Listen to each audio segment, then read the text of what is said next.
Urgente, solicitada a prisão e a perda do mandato do deputado bolsonarista Gustavo Gaia. É isso mesmo. A Procuradoria-Geral da República apresentou uma denúncia contra o deputado Gustavo Gaia pelo crime de injúria contra o presidente Lula e também de racismo contra o ministro dos Direitos Humanos, Silvio Almeida. Eu vou te explicar. Olha só, o que aconteceu? O Gustavo Gaia, ele participou de um podcast onde ele disse que lá na África só tinha ditadura porque a população lá não tem capacidade cognitiva para distinguir entre o certo e o errado. E também ele xingou o presidente Lula de várias formas. E por tudo isso, hoje, a Procuradoria-Geral da República, ela apresentou uma denúncia contra o Gustavo Gaia por injúria contra o presidente Lula e também pelo crime de racismo contra o ministro dos Direitos Humanos, Silvio Almeida, e também contra a população africana. Então, nesta ação foi solicitada também a prisão, caso ele seja condenado, e a cassação, a declaração de perda do mandato de deputado federal. Vamos aguardar, pessoal, o que vai acontecer. Certo é que agora nós temos Procuradoria da República funcionando e denunciando todos aqueles que cometem crimes. A ver o que vai acontecer. Estou quase torcendo para a Argentina na próxima terça-feira contra o Brasil.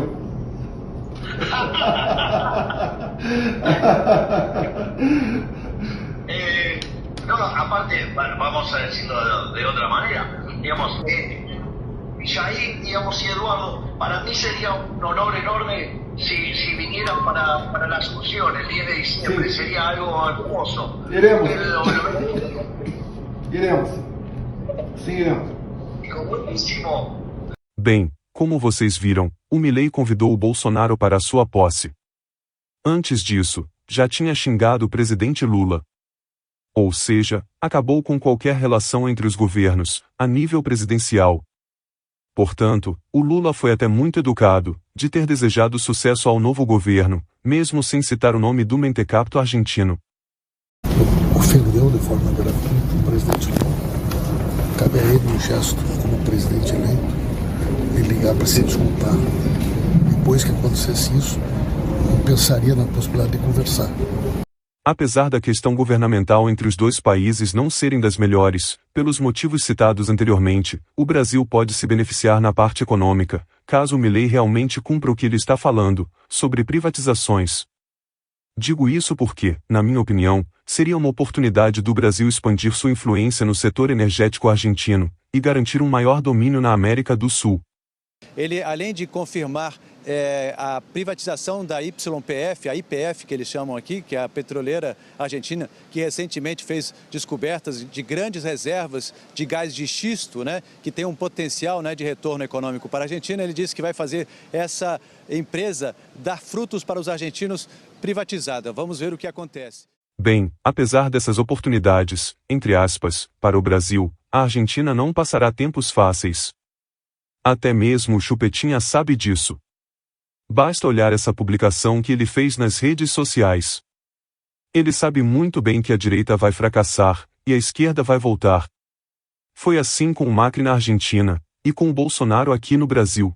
As ideias dos projetos econômicos do Milei são totalmente desconexos e sem chances de êxito, como por exemplo, fechar o Banco Central, dolarizar a economia, acabar com o Mercosul, deixar de fazer negócios com o Brasil, o principal parceiro comercial, bem como com a China. Ele tem ideias totalmente desconexas com a realidade.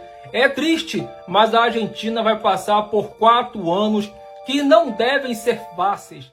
Apesar de ter pouco mais de 10% de deputados na Câmara e de senadores no Congresso, o Milei disse hoje que vai dolarizar a economia em até 1 ano.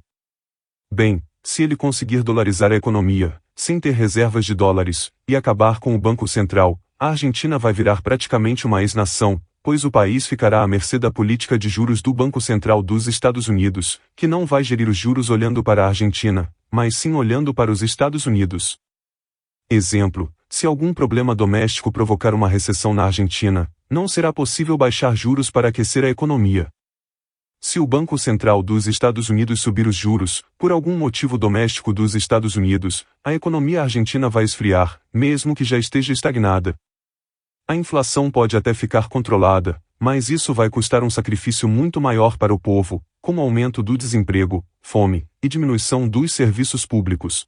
Enquanto isso, aqui no Brasil, falando em direita entreguista, o deputado Zé Trovão, aquele palhaço que pediu à embaixada americana para tomar providências contra a visita do Nicolás Maduro, no Brasil, foi acusado pela própria noiva.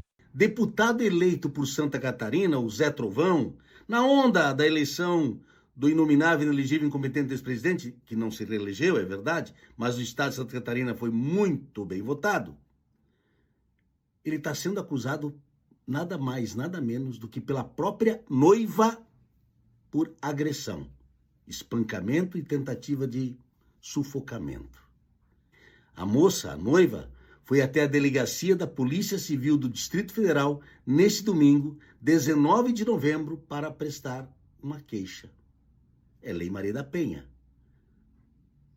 Olha só, não escapa um.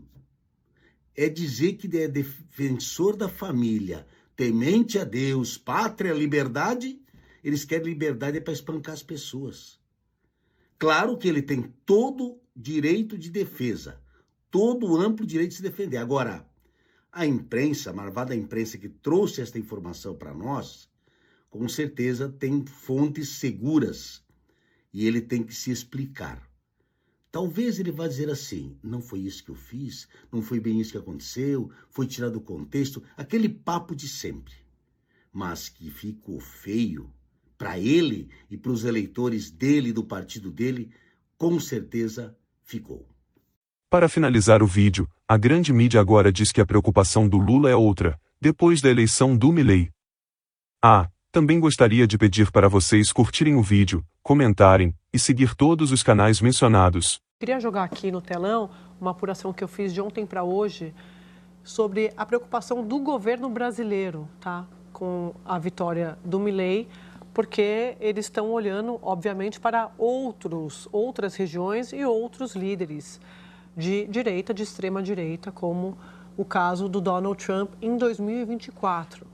Eu conversei com integrantes do governo, integrantes do Itamaraty, eles me falando, Sadi, Milei na Argentina, o Itamaraty já acendeu o alerta de que com o Biden, candidato, eles acham que de fato o Biden tem pouca chance perante Trump, porque Trump é um candidato mais competitivo, a gente falava isso aqui, a gente vem falando isso, né, Guga Chakra, já há algumas semanas aqui no Estúdio I, o Guga já escreveu inclusive uma coluna dizendo que se a eleição fosse hoje, Trump seria presidente dos Estados Unidos.